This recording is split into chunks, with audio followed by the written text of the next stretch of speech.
ఉగాది పర్వదినం సందర్భంగా దేవస్థానం నందు సాయంత్రం 5:30 శ్రీ స్వామివారి ప్రత్యేక ఊరేగింపు సేవ కార్యక్రమం నిర్వహించడం జరిగింది. ఊరేగింపు సేవను తూర్పు రాజగోపురం ముందు వేంచేపు చేయించి పరాభవనామ సంవత్సర విశిష్టత మరియు పంచాంగ శ్రవణ విశిష్టతను గురించి పంచాంగ శ్రవణ కార్యక్రమం నిర్వహించారు. దీనిని శ్రీ కృష్ణమాచార్యులు మరియు దేవస్థాన ఆస్థాన సిద్ధాంతి గౌరుబట్ల సత్యనారాయణ శర్మ సంయుక్తంగా పంచాంగ శ్రవణ కార్యక్రమం నిర్వహించారు. భక్తులందరూ ధర్మాన్ని ఆచరిస్తూ ప్రకృతిని కాపాడుతూ కాల పురుషోత్తముడైన శ్రీమన్నారాయణ స్వరూపుడైన శ్రీ లక్ష్మీనరసింహస్వామిని ధ్యానిస్తూ సకల శుభాలు పొందవలసిందిగా తెలియజేశారు.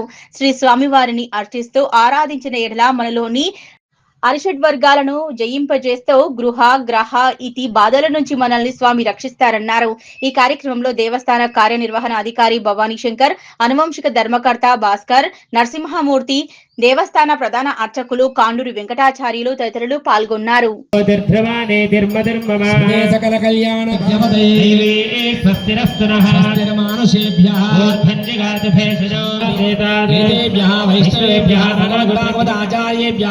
महाजनेभ्यः वासुदेव पुण्याहवाचन मंत्रजपदोत्साह अपरिमित हिरण्यं तुभ्यं श्रीरंगधामेश्वरी आदिभूतमस्त्रीमृतां लोकैकदीपाङ्कुरां श्रीमन्मन्दगणाक्षरद्धघोर ब्रह्मेन्द्र गंगाधरां त्वात्रिलोक्यकुटुम्बिनीं सरसिजां वन्दे मुकुन्दप्रियां श्रीमहालक्ष्मीमावाहयामि ओं प्रणो देवी सरस्वती वाजेभिर्वाजनेमधेभ्ये रामभित्रियवतो महासरस्वतीमावाहयामि ओं गौरीमाय सलिलानिधक्षते विमते सा चतुष्पदे अष्टादशे बभूवते सहस्राक्षरा परमेभ्यो वन्दना आदित्याय सर्वे आदित्याः केतवे आवाहयामि रत्नसिंहासनं समर्पयामि प्रथमे अभ्यावादधे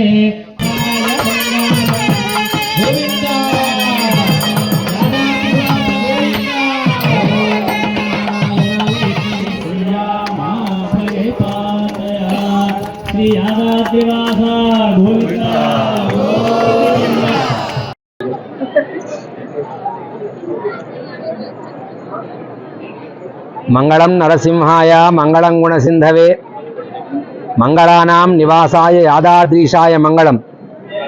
ప్రియ భగవద్ బంధువులారా, శ్రీ యాదగిరి లక్ష్మీనరసింహస్వామి వారి యొక్క భగవద్ బంధువులందరికీ కూడా పరాభవనామ సంవత్సర ఉగాది శుభపర్వదిన అనేక లక్ష్మీనరసింహస్వామి వారి యొక్క మంగళాశాసనములు ఈ పరాభవనామ సంవత్సరం అందరికి కూడా దిగ్విజయముగా అనుకున్నటువంటి కోరికలను కూడా నెరవేరి ఆయురారోగ్య ఐశ్వర్యములతో ఆనందములతో భగవంత్ అనుగ్రహముచే ఈ సంవత్సరం అంతా కూడా ఆనందమయ జీవితం ప్రసాదించుగాక ఆ యాదగిరి లక్ష్మీనరసింహస్వామి వారు అని ప్రార్థిస్తూ, ఈ సంవత్సరం ఈరోజు స్వామివారి యొక్క సన్నిధిలో ఉదయం స్వామివారికి విశేషమైనటువంటి అభ్యంజన స్నానం ఆచరింపజేసి సాయంకాలము ఆస్థాన తూర్పు మాడవీధిలో స్వామివారి యొక్క సమక్షంలో భక్తులందరూ కూడా అధిక సంఖ్యలో పాల్గొని పంచాంగ పూజా కార్యక్రమము అనంతరము పంచాంగ పఠన శ్రవణం కూడా వైభవంగా ఆస్థాన సిద్ధాంతి అయినటువంటి తినచ కృష్ణమాచార్య స్వామివారిచే నిర్వహించుకోవడం జరిగింది. భక్తులు అధిక సంఖ్యలో పాల్గొని పంచాంగ శ్రవణము ఆలకించి భగవద్ అనుగ్రహాన్ని పొందారు. ఈ పరాభవనామ సంవత్సరము అంటే ఏదో పరాభవము అనేటువంటి భావనతో ఉండకుండా మన అందరం కూడా భగవద్ అనుగ్రహం చేత ఈ సంవత్సరం కూడా మనకందరికి కూడా మంచి ఫలితాలను ఇచ్చుగాక అని చెప్పేసి ఆ భగవంతుని యొక్క అనుగ్రహాన్ని ప్రార్థించుకుందాం. ఎవరికి పరాభవం అంటే భగవద్ అనుగ్రహం లేని వారికి, అహంకార మదమాత్సర్యములు కలిగేటువంటి విధంగా ప్రవర్తించే వాడికి, సన్మార్గంలో నడవకుండా దుర్మార్గంలో నడిచే వారికే పరాభవం జరుగుతుంది.